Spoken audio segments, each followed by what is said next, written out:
And sadly, there was another mass shooting. Such devastation over at a Juneteenth celebration. This one happening in Round Rock, Texas. That's just outside of Austin. This is where officials say 2 people were killed, 6 hospitalized, including 2 children. A deadly fight broke out, police alleging that at least 1 suspect took out a gun and fired. Police say multiple victims were then struck by gunfire, including bystanders. It was pretty kind of devastating, I guess. But like she said, it was an awesome day. And then all of a sudden, I just hit the ground immediately. And people were still kind of in disbelief, like, oh, those are firecrackers. Other people were like, no, that was, I said, no, that was an automatic weapon discharged. I actually saw a friend of ours, and she was trying to convince us it was just fireworks. I was like, no, it was not fireworks. Yeah. Not fireworks. And I know they have to feel devastated. Very devastating, actually. But it was such a beautiful day, awesome view. It was just I mean, the heat was bad, but the vibe was cool. Yeah.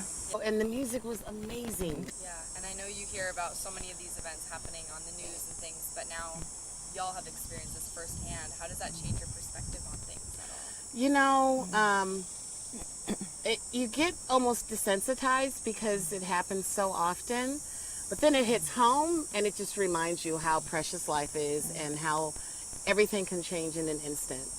And tell me about, you're saying it's so important to always have a plan in these situations, just to know what to do, and you never think you're going to be in something like this. Yeah. Tell me about how important that is. Well, like I said on my TikTok, is that I did some active shooter training with an old job, and it was so valuable. Yeah, and we actually had active shooter training at work also, so it was helpful. Yeah.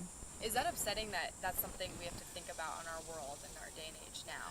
I mean, it's a sign of the times. I mean, it is what it is. You just have to adapt, and you have to protect yourself and your family the best way you can. It's sad. It's incredibly sad.